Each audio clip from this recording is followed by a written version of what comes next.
Esto es Intenciando. Soy Sergio Dávila y vamos a platicar sobre educación.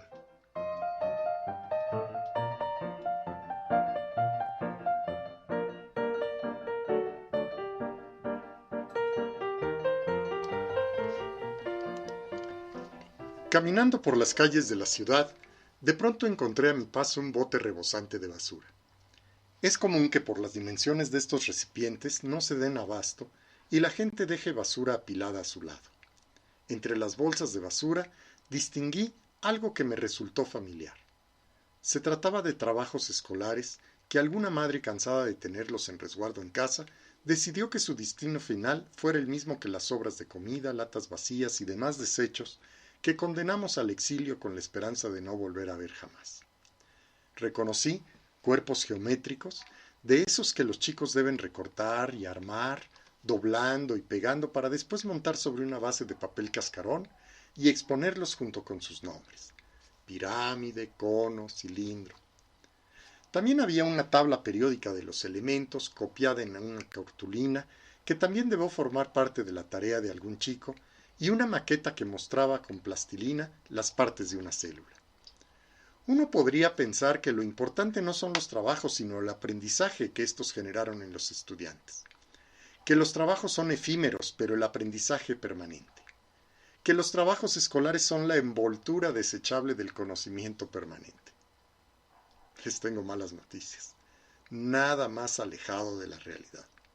Lo más seguro es que mucho antes de que las tareas llegaran a la basura, ya el hipocampo se había encargado de ordenar una poda sináptica que condenó al olvido irrecuperable la mayor parte de los contenidos en la mente de este niño anónimo que de alguna manera representa a todos los escolares. Entre más conocemos el cerebro humano, más nos convencemos de que no está diseñado para el aprendizaje escolar.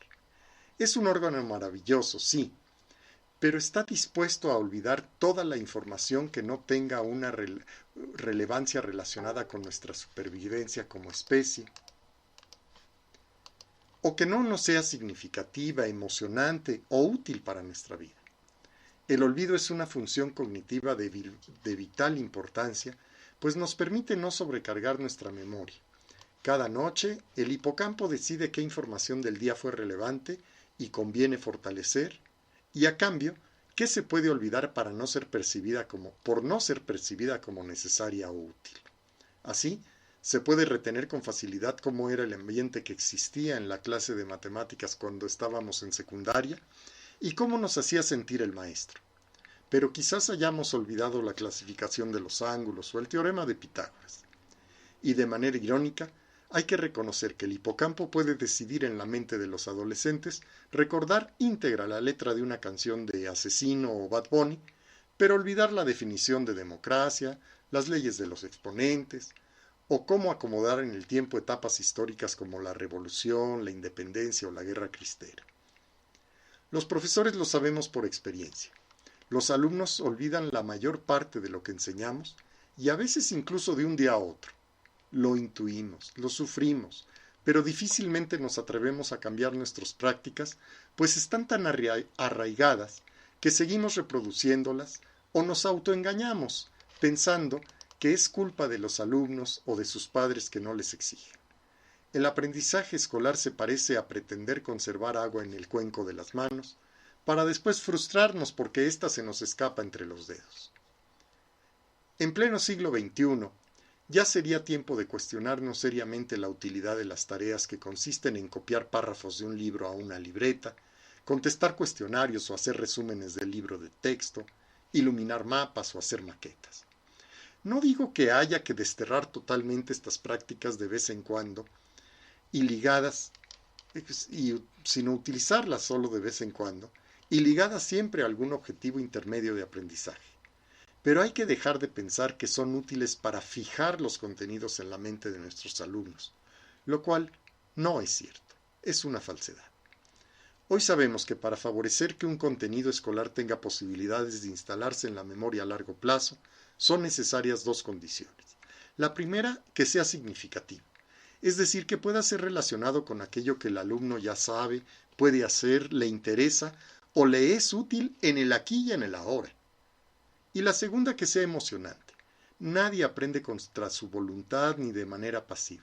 Se requiere de un esfuerzo que solo estamos dispuestos a realizar cuando hay motivación. Lo bueno es que también conocemos una de las fórmulas para provocar esta motivación a la hora de trabajar en la escuela. Sus componentes están relacionados con actividades que liberan neurotransmisores implicados en el circuito de recompensa. Se pueden recordar fácilmente con el acrónimo DAS, D-A-S. D de desafío. Debemos sacar a los estudiantes del letargo de la rutina que supone copiar del libro o pizarrón para proponerles el realizar una actividad que sea inédita para ellos. Se debe tratar de un reto que cumpla con dos condiciones. La primera, que los alumnos perciban como alcanzable y por lo tanto puedan anticipar que tendrán éxito al realizarla. Esto libera dopamina en sus cerebros, que es el neurotransmisor asociado al placer. Y la segunda, que se trate de una actividad que a ellos les guste y emocione. No es lo mismo pedirles que estudien los productos notables para un examen oral, a que se les pide que inventan y produzcan un rap en el que los incluyan. La A de acción. La idea de que el aprendizaje se produce mientras permanecemos inmóviles ante nuestros libros en un estudio o escritorio es otra de las falacias de la escuela tradicional a las que le hemos dedicado muchas horas de fracaso.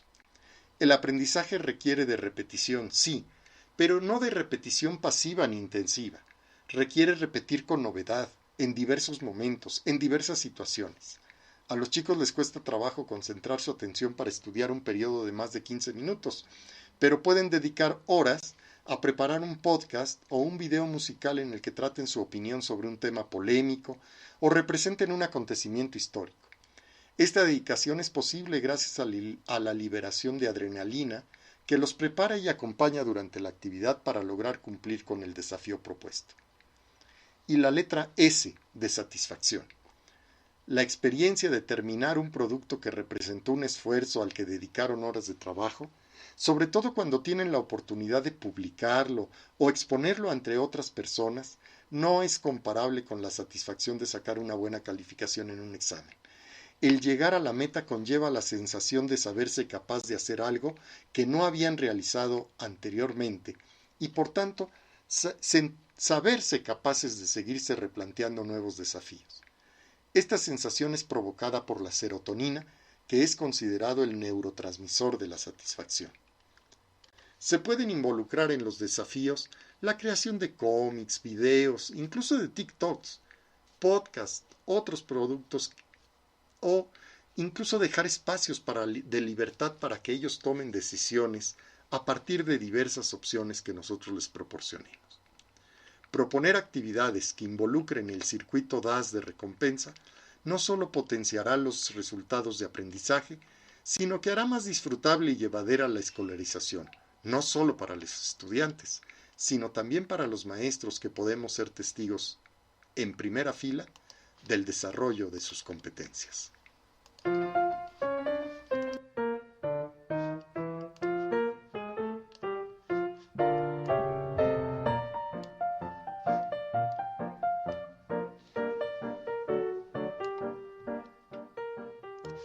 Intenciando es un podcast escrito y narrado por Sergio Dávila.